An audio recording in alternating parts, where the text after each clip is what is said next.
my wife picked up on this very, very early on. I remember she was having a conversation with my mother-in-law, with her mother, who asked, how in the world is he doing it? I have a lot of pain. I have a lot of injuries, and there's just so much, and I'm exhausted. And Simone, I remember telling her mother, Maya, when he puts on that uniform, you have no understanding what he turns into. And I see that transformation with my own eyes. I see what he's like in everyday life, and then all of a sudden that uniform goes on, and nothing else exists other than the soldier he knows how to be. Mm-hmm. And so, I'm grateful for that. From wherever that comes from, it's there. So, I surprise myself many times, but I'm in my comfort zone. That's for sure. Nir, what is that? What is that soldier? What do you become?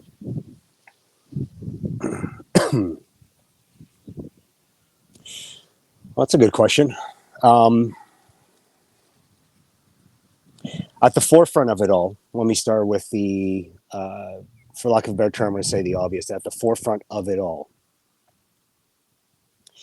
especially in these past few months, these past few weeks, and even these past few days, I'm sure many of the viewers here will already be acquainted with some of the new videos that have been released, specifically the ones that the parents of some of our hostages agreed to release to the public, of the young 18, 19, 20-year-old female IDF soldiers that were abducted. And they're brutal to comprehend, let alone to watch. Um, there's, of course, the nonstop imagery in the videos of the children, the ones who are orphaned, the ones who are killed, the ones who are still in Gaza, God willing, hopefully alive. There is the things that you pick up, the memories that are built in with every step, everything that we do. When I was in Gaza, my last tour, every building we went into, every room we went into, was dirty, filthy. The stench was atrocious. There are bugs everywhere of all kinds. It's very unsanitary. And I remember the very first time that it happened, that we blew open our breach point. We went in, and I was the first one into this one particular room that was everything I just described. And I had this reflex of suddenly kind of jerking back just from it all. I remember the smell hit me, and then all of a sudden I had a realization: we have these precious souls, these hostages of ours, Mm-hmm. that have been living in these conditions Mm-hmm. 24 hours a day for 223 days now. I have no right to complain. I have no right to allow to be challenged, hindered, slowed down by any of these, I'll call them discomforts. I don't know how else to package it all under one umbrella word. And so that's the very first thing that I become these days when I put on my uniform. I love being a man of service. I love being a protector. I love going after evil. I love doing all that. I love the physical challenges. I love the challenges where physically you can't anymore, but you have no choice. And so you suddenly discover a new part in your mind that you unlock that suddenly gets you through whatever the obstacle, the challenge is. I love all that. And that's, the standard list of all the ingredients, but at the forefront of it all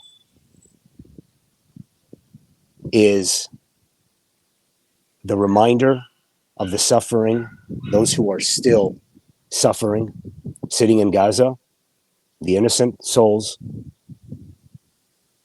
And that is what drives me. Like I've always said, I wish that I was, I don't know, maybe I wouldn't have made any difference. I don't know. But like every single one of my colleagues, I wish that I could have been there from the moment everything happened on October 7th.